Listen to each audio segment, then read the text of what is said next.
That's actually a good idea. I was going to do that earlier. Okay, we'll start again.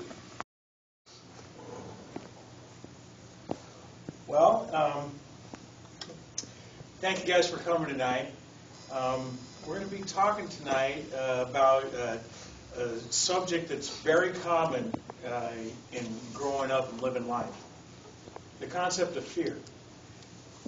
Everything you do, fear is going to be a big thing that comes up. Could be a dangerous situation. Could be something that comes up at school. But we know as Christians that there really is no need to fear. We have read to the end of the book.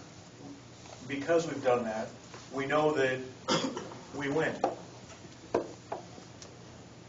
But quite often, it seems like we freeze because we think we need a superhero. First thing you think of, well, what's the first thing you think of when you hear the phrase, "There's no need to fear"? Underdog. Underdog.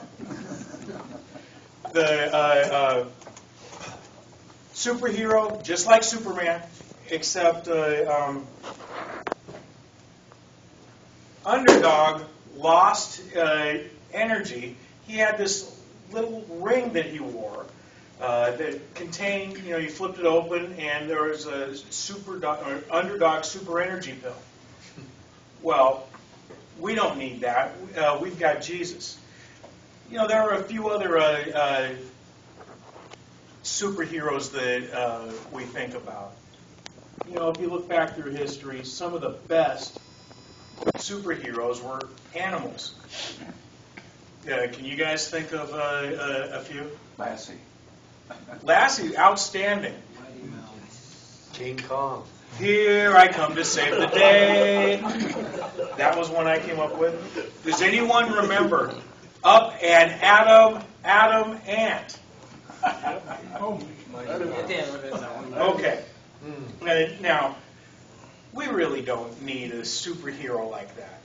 Well, as many of you know, I served in the United States Navy, and I served chaplains of various faiths that served our sailors and Marines around the world. Chaplains are very important to me. And there are a few chaplains in the history of American chaplaincy that really stick out in my mind as heroes of the faith. The first one that comes to mind was Vincent Capodanno. He was a Navy chaplain during the Vietnam War, and he was a Catholic priest from the state of New York, from the Maryknoll Order. He was assigned during Vietnam as the battalion chaplain for the 3rd Battalion, 5th Marines. We call that 3-5 for short. And they were in reserve in the Khe Son Valley when their sister battalion 1-5 came under severe attack from North Vietnamese forces. When 1-5 requested reinforcement, 3-5 went in to help bail them out, and Father Capodanno went up to the front lines ministering to people, doing last rites. While he was doing that, he was wounded in the face and nearly had his hand shot off while he was doing last rites, helping out a Navy hospital corpsman. For his heroic actions under fire, Father Capodanno was posthumously awarded the Medal of Honor, and many places of worship were named in his honor, including the chapel at Camp San Mateo aboard Camp Pendleton that serves 5th Marine Regiment to this day. I had the honor of serving in that very chapel.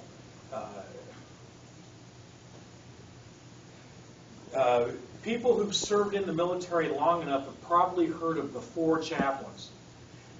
These were 4 Army chaplains of various faiths during World War II who gave their lives to save the lives of fellow soldiers. They were serving aboard the USAT Dorchester. That's a former civilian cruise ship that was converted as an Army transport ship to take soldiers over to Europe. There were about 900 soldiers on there, and they were heading up through the Atlantic around by Greenland when they came under attack by a German U-boat and was sunk by a torpedo. The chaplains on board, there was a Reverend George Fox, who was a Methodist, a Rabbi Alexander Good, a Jew, Father John Washington was a Catholic, and Reverend Clark Poling from the Reformed Church in America.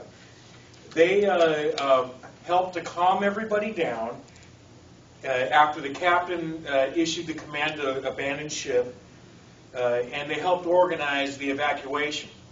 Unfortunately, somebody had messed up when they were putting everybody on board, and there were not enough life jackets to go around. These 4 chaplains removed their life jackets to give them to 4 additional soldiers, and then they went down with the ship, hand in hand, singing hymns. A little over 200 men were rescued that day out of 900. The 4 chaplains were posthumously awarded the Purple Heart, the Distinguished Service Cross, and then Congress authorized a completely new medal, the Chaplain's Medal for Heroism, just for them. That medal has never been awarded since.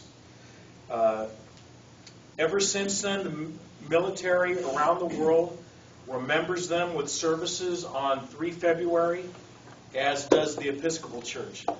A chapel was established in their honor in Philadelphia, which is now part of Temple University. And other chapels were also named for them. Throughout all of these ordeals, these guys had to be scared to death. It's understandable. We're human. We're all scared from time to time.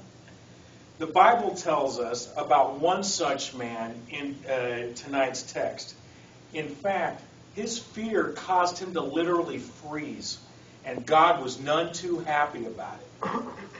I've asked Rick to share with us our base text tonight. If you guys want to look it up, it's Joshua chapter 1, the first 9 verses. After the death of Moses, the servant of the Lord said to Joshua, son of Nun, Moses, my servant is dead. Now then, you and all these people get ready to cross the Jordan River into the land that I'm about to give them to the Israelites. I will give you every place where your foot sets, as I promised Moses. Your territory will extend from the desert and from Lebanon to the great river, the Euphrates, all the Hittite country, and to the great sea on the west. No one will be able to stand up against you all the days of your life. As I was with Moses, so I will be with you. I will never leave you or forsake you. Be strong and courageous, because you will lead these people to inherit the land I swore to their forefathers to give them.